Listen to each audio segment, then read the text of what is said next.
বলিদান, লাখো রাম ভক্তের বলিদানের যে ফল, ভগবান রামচন্দ্র মর্যাদা পুরুষোত্তম ভারতবর্ষ নয় গোটা দুনিয়াতে যারা সনাতনী রয়েছেন এবং যারা রামকে মানেন, কারণ রাম আমাদের কেউর ব্যক্তিগত বা কোনো ধর্মপন্থের প্রতীক নয়, সেটা শান্তির প্রতীক, মর্যাদার প্রতীক।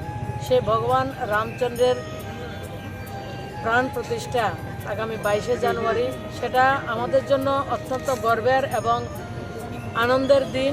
এটা আবেগ ভরা একটা মুহূর্ত আমাদের জন্য, যার জন্য 500 বছরও লড়াই করা হয়েছে, সংগ্রাম করা হয়েছে। অবশেষে দেশের যশস্বী প্রধানমন্ত্রী মাননীয় মোদিজির হাত ধরে সেই প্রতীক্ষার অবসান হতে চলছে। তার জন্য গোটা দেশের নাগরিকদের কাছে, জনগণদের কাছে মাননীয় প্রধানমন্ত্রী যে আহ্বান করেছেন যে অমৃতকালে আমরা আমাদের জীবন রামময় হবে, আমরা ত্রেতা যুগে প্রবেশ করছি আগামী 22 তারিখে, সেই দিন আমরা যাতে প্রত্যেকের বাড়িতে প্রদীপ প্রজ্বলন করি। প্রদীপ প্রজ্বলন করার মূল উদ্দেশ্য হচ্ছে ভগবান মর্যাদা পুরুষোত্তম রামচন্দ্র যখন বনবাসে গিয়েছিলেন, বনবাস থেকে যখন তিনি এসেছিলেন, সেদিন যে 14 বছর অযোধ্যাতে অন্ধকার ছিল, শান্তি ছিল না, রাজাই ছিল না, ভগবানই ছিল না, যে জায়গাতে সেই জায়গার কি স্থিতি ছিল সেটা আমরা অনুমান করতে পারি। তো ভগবান যখন সেই অযোধ্যাতে প্রবেশ করেছেন, সেই দিন প্রত্যেকটা ঘরে দীপ উৎসব হয়েছিল, আলোকের সজ্জা হয়েছিল। তো সেই আলোক সজ্জাই আজকের দিনের দীপাবলি উৎসব আমরা পালন করছি।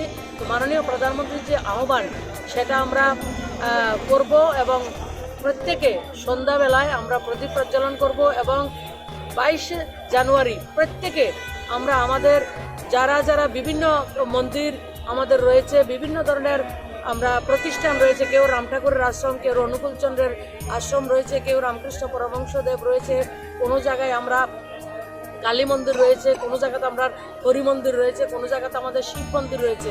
সবার কাছে বিনম্র আবেদন, গোটা রাজ্যবাসীর কাছে, সেদিন আমরা প্রত্যেকে আমাদের ভগবানকে আমরা আহ্বান করব।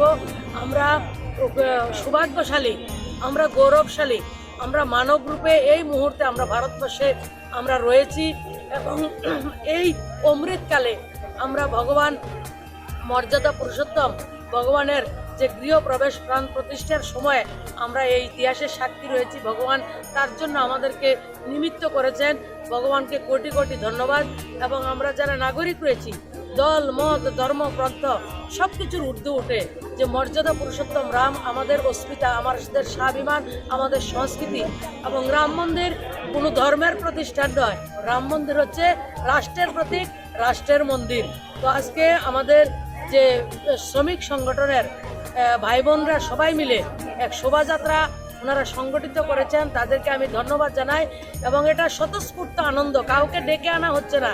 এবং গোটা দেশে, শুধু আমাদের রাজ্যে নয়, গোটা দেশের মধ্যে একটা আবেগ, এটা জন উৎসব, জনতার উৎসব। ধর্মপ্রান্ত নির্বিশেষে সবাই চাইছেন রাম মন্দিরের উৎসবের আমাকে যাতে আমন্ত্রণ আসে। সবাই চাইছেন ধর্মের ঊর্ধ্বে উঠে, দলের ঊর্ধ্বে উঠে যে আমাকে যাতে আমন্ত্রণপত্র আসে এই ইতিহাসের সন্ধিক্ষণে সাক্ষী হওয়ার জন্য। আমাদের আমন্ত্রণ ভগবান মর্যাদা পুরুষোত্তম রাম আমাদেরকে পাঠিয়েছেন, সেটা হচ্ছে ওনার যে আশীর্বাদ সেটা আমাদের উপরে বর্ষিত হয়েছে, এই জন্যই আমরা এই সন্ধিক্ষণে সাক্ষী হয়েছি। সবাইকে অনেক অনেক ধন্যবাদ। আমার পত্রকার বন্ধুদেরকেও অনেক অনেক ধন্যবাদ। আপনাদের মাধ্যমে মানুষ সব কিছু জানছে। আর যারা আজকে এসছেন এবং আরও যারা ঘরে রয়েছেন সবাইকে বলবো যে 22 তারিখ, 21 তারিখ, 20 তারিখ যতটা সময় রয়েছে আমরা সবাই মিলে সবার সঙ্গে আনন্দ উৎসবের মাতোয়ারা হব, ভগবানের উৎসবে মাতোয়ারা হব। এবং সেটা ইতিহাস আমাদের জন্য স্বর্ণাক্ষরে লেখা থাকবে। এবং আমাদের মনের মধ্যে যে একটা অনুভূতি, সেটাকে কাউকে বলে বোঝানো যাবে না। আর ব্যক্তিগতভাবে আমি প্রতিমা মৌমিক সেই আন্দোলনের সঙ্গে যুক্ত ছিলাম এবং সেই আন্দোলনে আমার পরিবারকে আমাকে কি ধরনের অত্যাচার সহ্য করতে হয়েছে, আজকে এটা মনে হচ্ছে এটাই প্রাপ্তি, আর কোনো কিছুর প্রয়োজন নেই আমার জীবনে। শেফদের পছন্দ সিস্টার মশলা, যা মডার্ন টেকনোলজি এবং স্বাস্থ্যসম্মত। সিস্টার নিশ্চিন্তের প্রতীক।